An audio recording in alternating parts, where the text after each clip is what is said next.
After nights of fasting and prayer, Faith believed the war was over. But the dark ones do not release their captives easily. On the 7th night of her fasting, the wind began to howl outside her house.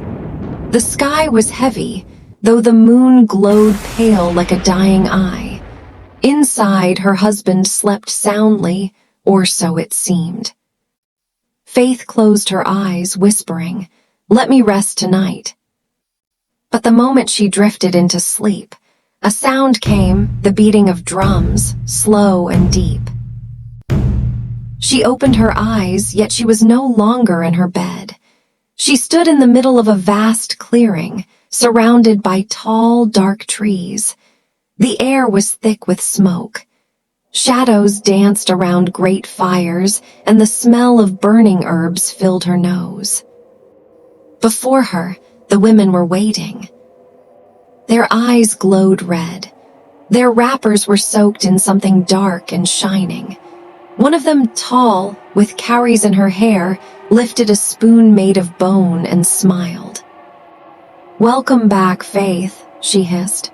"We have kept your seat." Faith turned to run, but the earth beneath her feet turned to mud, clutching her ankles like hands. The women began to sing, a low, haunting song that made the ground tremble. Those who eat must eat again. Those who drink must drink again. What is joined in the dark cannot be broken by the light. Faith screamed, "Leave me alone." The tall woman laughed, a sound that split the air. "You think you can break what you agreed to? You have eaten from our pot. You are one of us." Faith shook her head. "I never agreed, I never knew." The other women circled her now, their shadows stretching long and thin like ropes. Each held a bowl filled with something that moved, crawling, whispering, breathing. The smell was foul, yet sweet. "Eat," the leader commanded. "Eat, or we will feed your blood instead." Faith fell to her knees, her heart pounded. The ground shook with their chanting, her ears rang, her vision blurred. Then she remembered the pastor's words. "When the darkness comes again, call on the name that is above all names." So Faith screamed with everything in her, "Jesus!" The sky split open. A roar like thunder shook the clearing. The fires flickered wildly. The bowls in the women's hands shattered. A bright light poured down, burning through the smoke. The women shrieked, their forms twisting into mist. The tall one screamed, "You cannot escape us, you are marked." And with a flash of fire, they vanished. Faith woke up screaming. The house was shaking. Her husband leapt from bed, shouting her name. But when he looked at her, he saw something he could not explain, a faint red mark glowing on her wrist, like a burnt chain. She sobbed, "They said I was marked. They said I belonged to them." From that day, her husband could no longer sleep. Each night, he tossed and turned. One evening, he too began to dream. He found himself standing in a dark market. The stalls were empty, but from afar came the sound of drums and laughter. He followed it and saw them, the same women Faith had described, dancing around a pot that boiled without fire. When they saw him, they smiled. "Ah, her husband, you too will eat." One of them handed him a calabash. Inside was a piece of roasted meat, dripping red. The smell drew him closer against his will.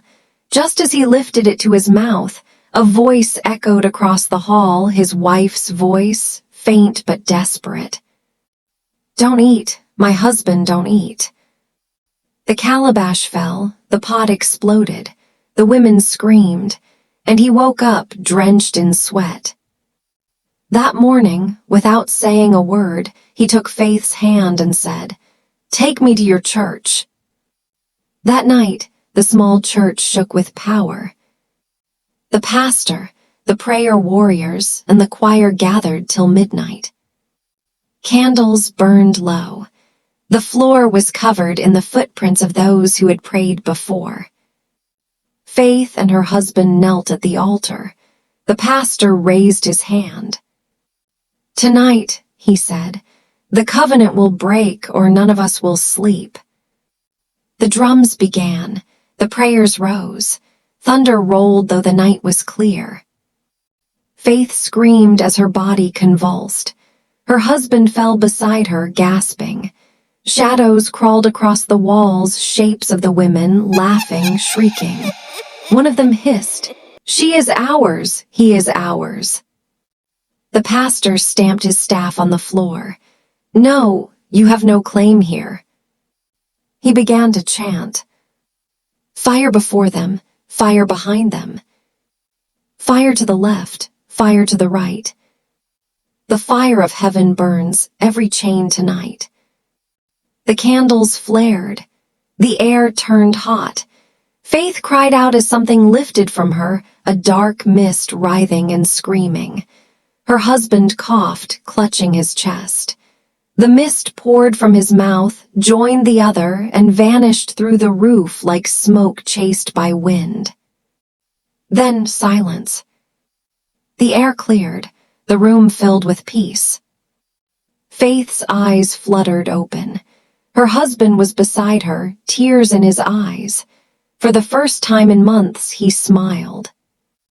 Days turned to weeks. The mark on Faith's wrist faded.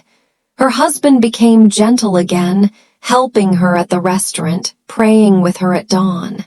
The shadows never returned. Her restaurant, once deserted, became busier than ever. People said her food now carried something divine, comfort for the weary, healing for the broken. Her husband would laugh and say, "It is the taste of freedom." And every night, when Faith closed her eyes, she no longer saw dark forests or boiling pots. Only light, only peace. The elders say, "No pot can hold fire forever. No darkness can hide from dawn."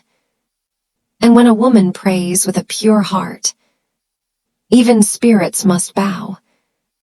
If you enjoyed this video, don't forget to like, subscribe, and hit the notification bell so you never miss another captivating story. See you in the next one.